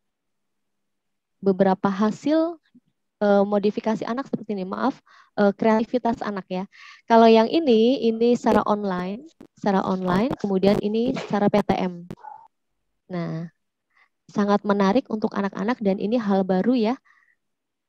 Kemudian berikutnya, saya meminta anak-anak atau memberikan masalah bagaimana memprediksi lemparan bola basket yang tepat.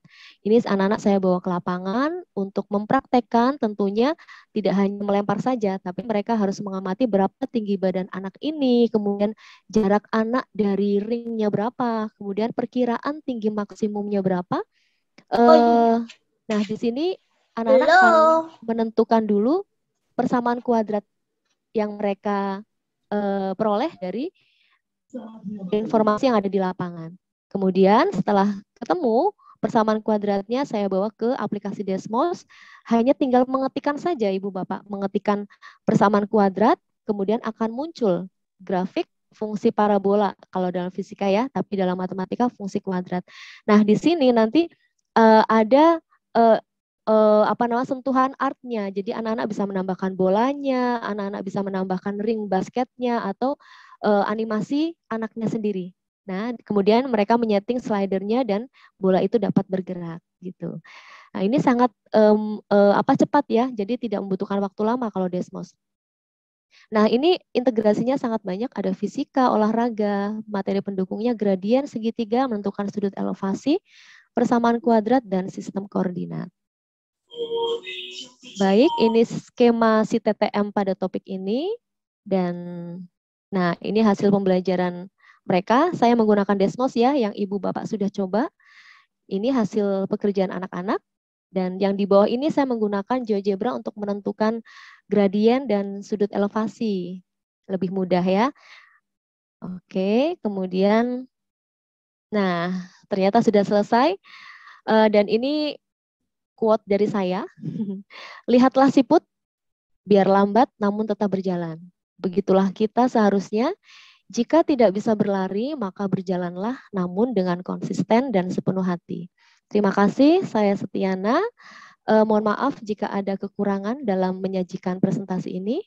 Dan saya kembalikan kepada Pak Amran. Terima kasih, Pak Amran. Terima kasih ya Ibu Setiana. Terima kasih, sangat luar biasa sekali Bu. Ya, bisa menerapkan satu materi tetapi multi bidang studi lain bisa masuk ke dalam. Sangat menginspirasi saya juga. Terima kasih Bapak Amran, sama-sama belajar. Baiklah Bapak Ibu, Ibu Setiana sudah menyampaikan paparannya terkait praktik baik yang sudah dilakukan. Nah, kita beri kesempatan buat Bapak Ibu untuk bertanya atau menyampaikan beberapa hal ya, atau yang ingin Bapak Ibu sampaikan terkait dengan materi si PTM tadi. Tadi Bapak Ibu kita persilahkan. Ini kayaknya semua terbuka, Ibu. Sebetulnya semuanya sudah menerapkan, Pak Amran. Ya. Ibu dan Bapak di sini pasti sudah menerapkan.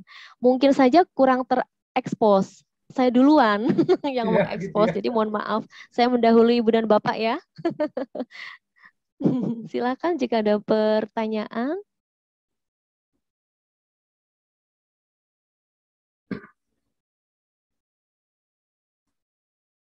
Iya betul, di sini saya baca dari Pak Lulu.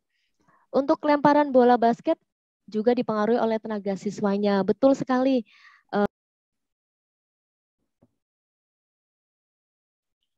Mohon izin Bu, suaranya unmute Bu. Terima kasih Pak Bayu. Terima Baik. kasih Bu. Saya membaca sendiri nih Pak Amran, di sini ada Pak Lulu. Jadi lemparan bola basket kan juga dipengaruhi oleh tenaga siswanya. Betul sekali. Bahkan ada kecepatan, kemudian waktu ya, timing yang diperlukan. Nah, di sini saya lebih ke matematisnya. Jadi bagaimana anak-anak menentukan atau memprediksi lemparan bola yang tepat, tetapi dari sisi matematikanya. Dari persamaan kuadratnya, kemudian saya tambahkan dengan gradien kemiringannya, serta sudut elevasi. Gitu Pak Lulu.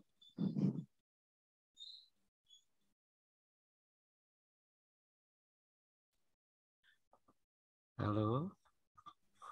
Halo. Halo Ibu Setiana. Silakan Pak. Terima kasih Bu atas kesempatannya. Saya tertarik ya tentang lemparan bola basket. Saya biasanya kalau untuk KD ini bola basket, saya biasanya menggunakan logika Bu kalau syuting.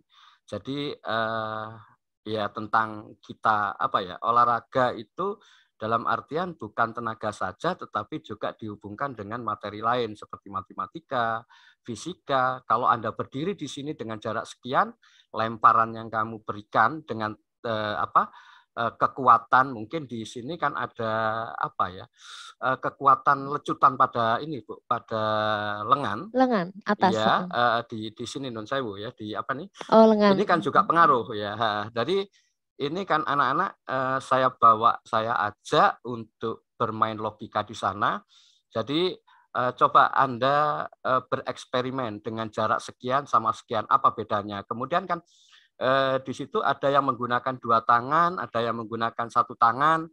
Saya suruh bandingkan. Kalau dengan 2 tangan itu kira-kira ada kelemahan dan ada kelebihannya enggak? Dengan 1 tangan gimana?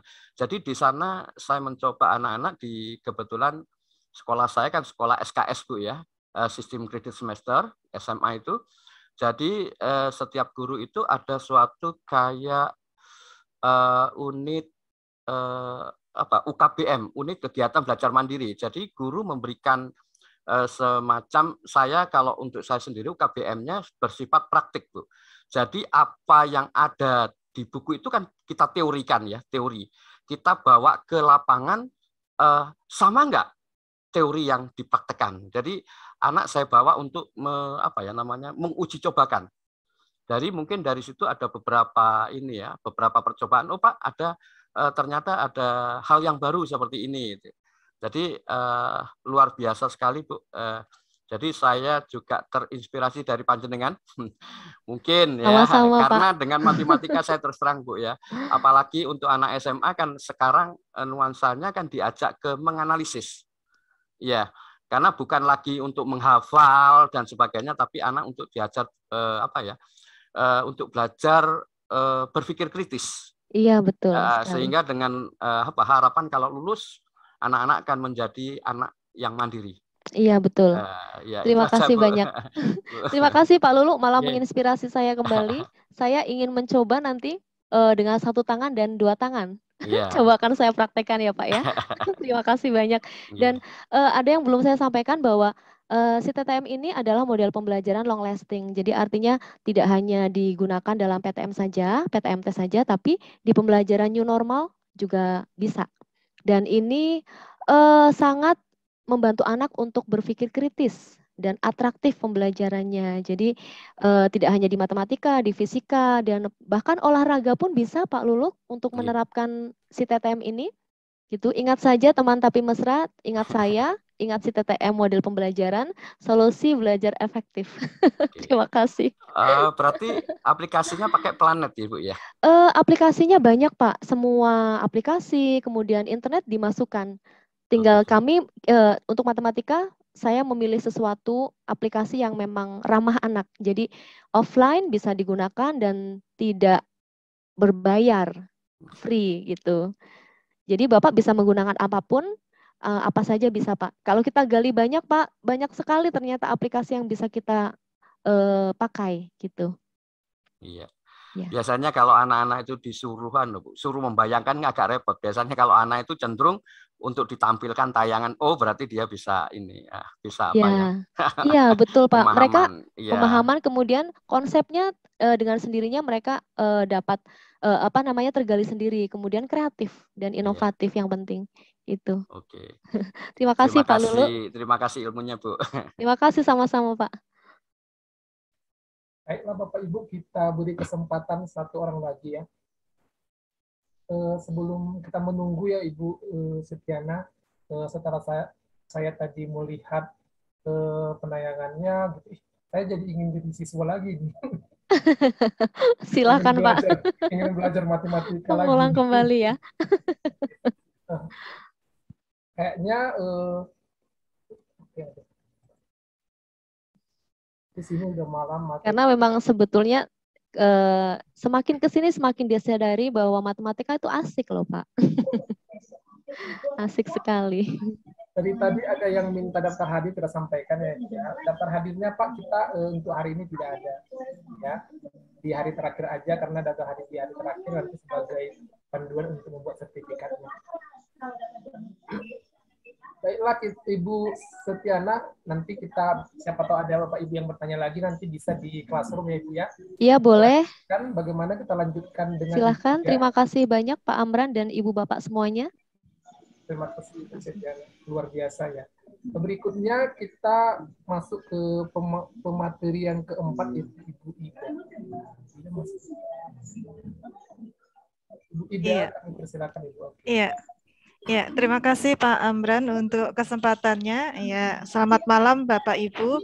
Assalamualaikum warahmatullahi wabarakatuh.